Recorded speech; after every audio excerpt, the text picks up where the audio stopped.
Pessoal, eu sou a Tamara e chegamos no capítulo 10, na segunda parte do capítulo 10 do livro Missionários da Luz. Materialização é o nome do capítulo. Nós vimos toda uma preparação para a realização dessa reunião, ainda estamos nessa preparação e aí fazendo um apanhado bem rápido, né? André pede para o Alexandre para participar de uma reunião de materialização. Ele procura o local, procura o grupo que trabalha com isso, porque ele não trabalha. E eles chegam ao ambiente, eles se deparam com uma proteção especial, com a preparação do ambiente pelos trabalhadores espirituais, a questão da ionização do ar, a questão do ozônio no ar também, a utilização de recursos da natureza, da água, das plantas, o fluido. Também o trabalho magnético sobre a médium no seu sistema digestivo, no seu sistema nervoso, e é aí que nós paramos. Então, continuando o capítulo, terminada a tarefa, Alexandra cercou-se de mim, observando ante a minha indisfarçável curiosidade. O aparelho mediúnico foi submetido a operações magnéticas destinadas a socorrer-lhe o organismo nos processos de nutrição, circulação, metabolismo e ações protoplásmicas, que é uma parte da célula, a fim de que o seu equilíbrio fisiológico seja mantido acima de qualquer surpresa desagradável. Prosseguindo o exame dos trabalhos em curso, reparei que Verônica alçava agora a destra sobre a cabeça da jovem, demorando-se no centro da sensibilidade. Nossa irmã Verônica, explicou meu amável orientador, está aplicando passes magnéticos como serviço de introdução ao desdobramento necessário. Nesse momento, porém, algo aconteceu de estranho no círculo de nossas atividades espirituais. Percebeu-se grande choque de vibrações no recinto. 2 servidores aproximaram-se de Alencar e um deles explicou espantadiço. O Sr. P. aproxima-se, porém em condições indesejáveis. Que aconteceu? Indagou o controlador seguro de si. Bebeu alcoólicos em abundância e precisamos providenciar-lhe o insulamento. O controlador esboçou um gesto de contrariedade e murmurou, encaminhando-se para a porta de entrada. É muito grave. Neutralizemos a sua influenciação, sem perda de tempo. Alexandre convidou-me a observar o caso de mais perto. Em vista da estupefação que me tomava de assalto, esclareceu. Nestes fenômenos, André, os fatores morais constituem elemento decisivo de organização. Não estamos diante de mecanismo de menor esforço, e sim ante as manifestações sagradas da vida, em que não se pode prescindir dos elementos superiores e da sintonia vibratória. Nesse instante, o Sr. P. transpunha a porta, bem posto, evidenciando excelentes disposições, não parecia ameaçar o equilíbrio geral, mesmo porque não revelava exteriormente qualquer traço de embriaguez. Satisfazendo, porém, as determinações de Alencar, diversos operários do serviço cercaram-no à pressa, como enfermeiros a se encarregarem do doente grave. Incapaz de guardar minha própria impressão, indaguei. Que ocorre, afinal? Esse homem parece calmo e normal? Sim, falou Alexandre. Parecer não é tudo. A respiração dele, em semelhante estado, emite venenos. Noutro núcleo, poderia ser tratado caridosamente, mas aqui, atendendo-se à função especializada do recinto, Os princípios etílicos que exterioriza pelas narinas, boca e poros são eminentemente prejudiciais ao nosso trabalho. Como vemos, há necessidade de preparação moral para qualquer trato. A viciação, em qualquer sentido, antes de tudo, deprime o viciado, mas perturba igualmente os outros. Então tá tudo pronto para a reunião. Chega mais uma das pessoas para assistir, não ficou muito claro quem é esse Sr. P, mas ele chega ali exalando álcool, né? E o que se faz nesse caso, né? Os trabalhadores espirituais isolam ele porque ele está emitindo fluidos, vibrações inferiores que podem atrapalhar o trabalho da noite. Recordei a função do álcool no organismo humano, mas bastou que a lembrança me aflorasse de leve para que o instrutor me esclarecesse imediatamente. Você compreende que as doses mínimas de álcool intensificam o processo digestivo e favorecem a diurese, mas o excesso é tóxico destruidor. As emanações de álcool de cana ingerido pelo nosso irmão em doses altas são altamente nocivas aos delicados elementos de formação plástica, que serão agora conferidos ao nosso esforço, além de constituírem sério perigo às forças exteriorizadas do aparelho mediúnico. De fato, pouco a pouco se sentia, embora vagamente, o cheiro característico de fermentação alcoólica. Reparei que o Sr. P foi cercado pelas entidades operantes e neutralizado pela influenciação delas, à maneira do detrito anulado por abelhas laboriosas em plena atividade na colmeia. Prosseguiram os serviços normalmente. Entre os votos de êxito dos companheiros encarnados semi-confiantes, a médium foi conduzida ao pequeno gabinete improvisado, fazendo-se em seguida ligeira oração.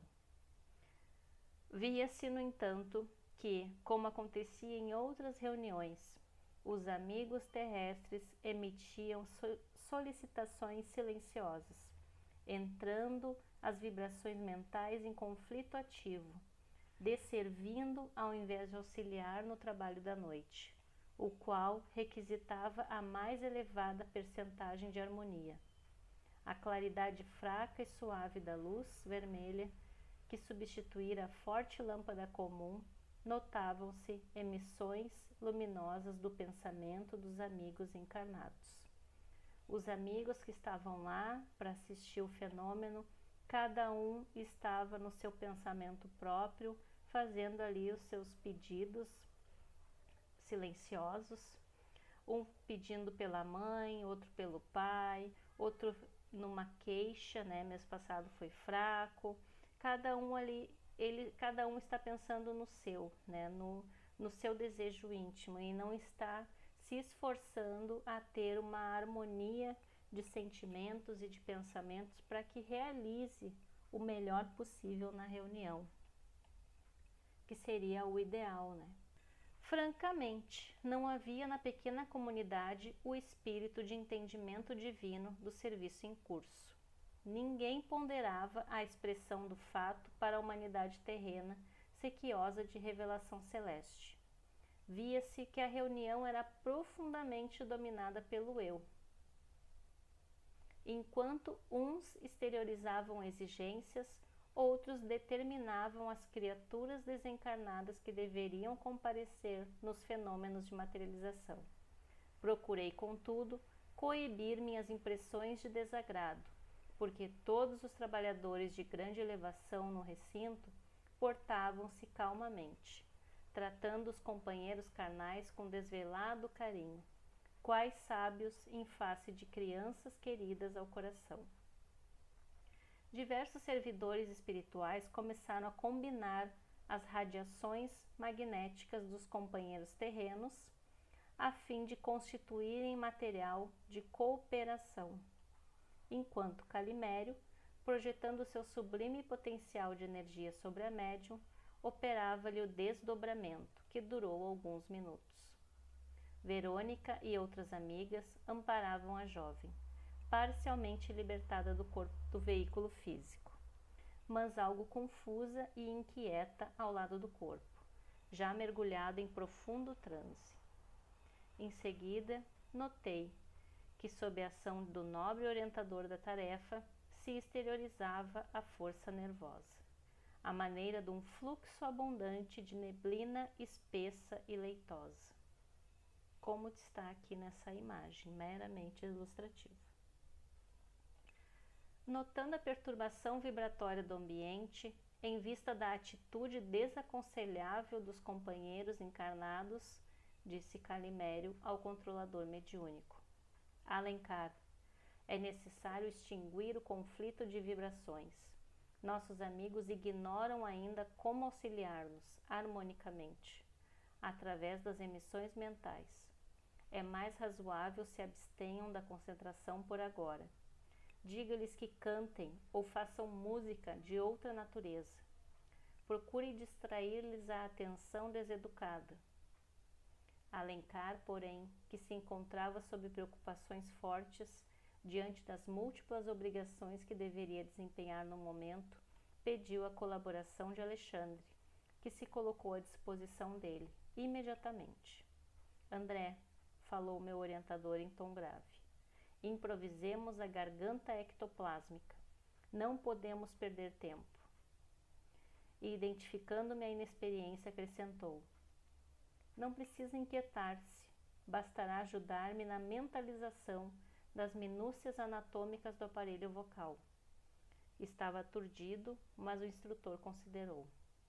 A força nervosa do médium é matéria plástica e profundamente sensível às nossas criações mentais. Então, Alexandre pediu ajuda do André para mentalizar o que compunha o órgão de fala, para eles fazerem um aparelho vocal com a substância, com o ectoplasma da médium. Logo após, Alexandre tomou pequena quantidade daqueles eflúvios leitosos que se exteriorizavam particularmente através da boca, narinas e ouvidos do aparelho mediúnico, e como se guardasse nas mãos reduzida quantidade de gesso fluido, começou a manipulá-lo, dando-me a impressão de estar completamente alheio ao ambiente, pensando com absoluto domínio de si mesmo sobre a criação do momento.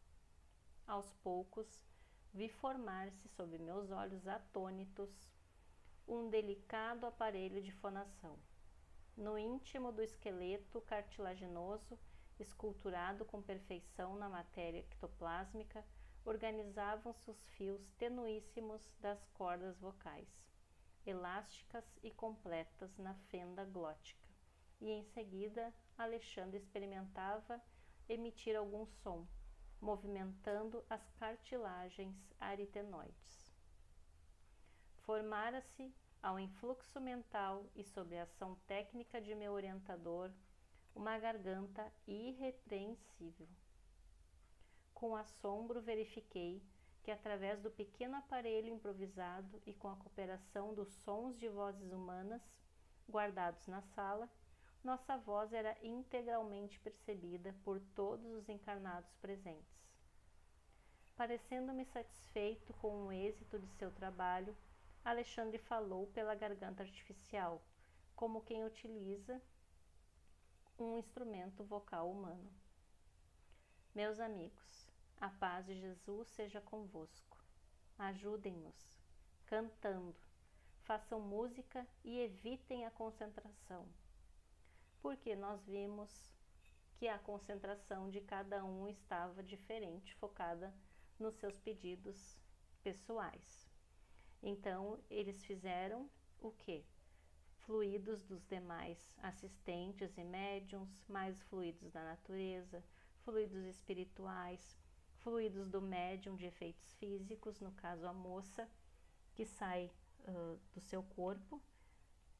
Tudo isso elaborado foi feita a garganta ectoplásmica para que eles pudessem falar, pedirem que eles cantassem, que eles ajudassem cantando, para melhorar a vibração do ambiente. Fez-se música no ambiente e vi que o irmão Alencar, depois de ligar-se profundamente à organização mediúnica, tomava forma, ali mesmo, ao lado da médium, sustentada por Calimério e assistida por numerosos trabalhadores. Aqui é uma imagem de Emmanuel, materialização lá de Pedro Leopoldo, Chico Xavier, para a gente ter uma noção de como é que foi essa materialização do Alencar. Aos poucos, valendo-se da força nervosa exteriorizada e de vários materiais fluídicos extraídos do interior da casa, aliados a recursos da natureza, Alencar surgiu aos olhos dos encarnados, perfeitamente materializado. Surpreendido, reconheci que a médium era o centro de todos os trabalhos.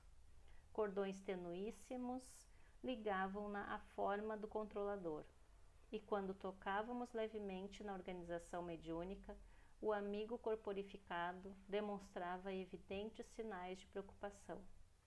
O mesmo acontecendo à jovem médium, em relação a Alencar. Os gestos incontidos de entusiasmo dos assistentes, que tentavam cumprimentar diretamente o mensageiro materializado, repercutiam desagradavelmente no organismo da intermediária. O irmão Alencar entreteve pequena palestra, diante dos companheiros terrestres extasiados. Não eram, todavia, as palavras trocadas entre ele e os assistentes que me impressionavam o coração, e sim a beleza do fato, a realidade da materialização, dando ensejo a dilatadas esperanças no futuro humano, quanto à fé religiosa, a filosofia confortadora da imortalidade e a ciência enobrecida, a serviço da razão iluminada. Então, enfim, chegamos à reunião propriamente vista pelos assistentes. Alencar, ele conseguiu se materializar, conversou com quem estava ali. Alexandre aproximou-se de mim e considerou: repare na grandeza do acontecimento.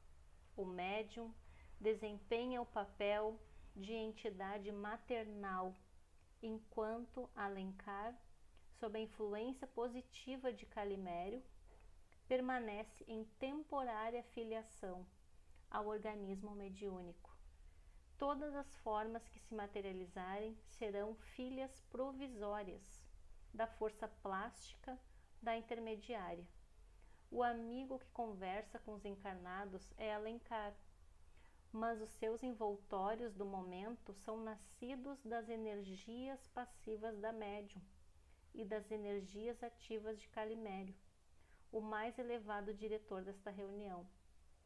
Se forçarmos o médium em nosso plano, feriremos Alencar em processo de materialização.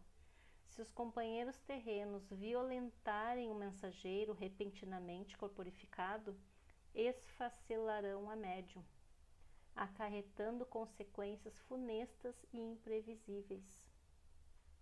Isso que ele acabou de falar é difícil da gente imaginar, essa dependência de um com o outro. A gente está vendo, está lendo, né, que a partir desse material manipulado, consegue-se visualizar os espíritos pela materialização, né, fica visível a todos. Mas o como que pode afetar o médium, afetar o Alencar, é difícil da gente entender isso. Mas vamos continuar. Perplexo ante o fenômeno, indaguei: mas essa força nervosa é apenas propriedade de alguns privilegiados na Terra? Não, falou Alexandre. Todos os homens a possuem com maior ou menor intensidade. Entretanto, é preciso compreender que não nos encontramos ainda no tempo de generalizar as realizações. Você sabe que este domínio exige santificação. O homem não abusará no setor do progresso espiritual como vem fazendo nas linhas de evolução material, onde se transformam prodigiosas dádivas divinas em forças de destruição e miséria. Meu amigo, neste campo de realizações sublimes, há que nos sentimos ligados, a ignorância, a vaidade e a má-fé permanecem incapacitadas por si próprias, traçando fronteiras de limitação para si mesmas. Então todos os homens possuem, com maior ou menor intensidade, esse material aqui ectoplásmico. Essa força nervosa todos nós emitimos, em maior ou menor intensidade.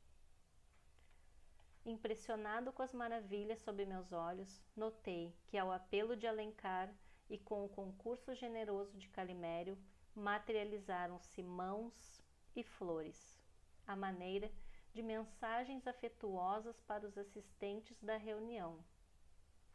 Reinava grande alegria entre todos, com exceção do Sr. P., que revelava intraduzível mal-estar, sob o controle direto de vários trabalhadores espirituais, que lhe neutralizavam a nociva influência.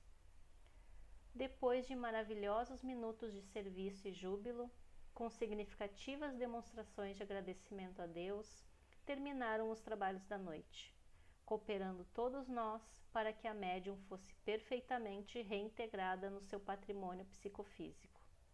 Meu coração transbordava de contentamento e esperança. Todavia, era forçoso confessar que para tamanhas manifestações de serviço e tão sublimes bênçãos era muito reduzido o entendimento dos encarnados. Semelhava-se a crianças afoitas, mais interessadas no espetáculo inédito que desejosas de consagração ao serviço divino. Francamente, estava desapontado. Tantos emissários celestes a se esforçarem por meia dúzia de pessoas que pareciam distantes do propósito de servir a causa da verdade e do bem. Expus a minha opinião ao devotado instrutor, mas Alexandre respondeu tranquilo. E Jesus? Considera você que ele tenha trabalhado somente para os galileus que o não compreendiam? Julga que tenha ensinado tão só no templo de Jerusalém? Não, meu amigo.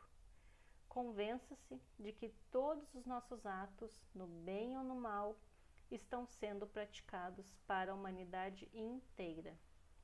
Por agora, nossos companheiros terrestres não nos entendem, nem cresceram devidamente para a completa consagração a Jesus. Mas a semeadura é viva e produzirá a seu tempo. Nada se perde. E sorrindo, rematou depois de longa pausa. É verdade que você no mundo foi médico, sempre interessado em ver o resultado de seu trabalho. Mas não se esqueça do esforço silencioso dos semeadores do campo e recorde que as sementes depositadas nos sarcófagos egípcios há alguns milhares de anos estão começando a produzir maravilhosamente no solo da terra. Então,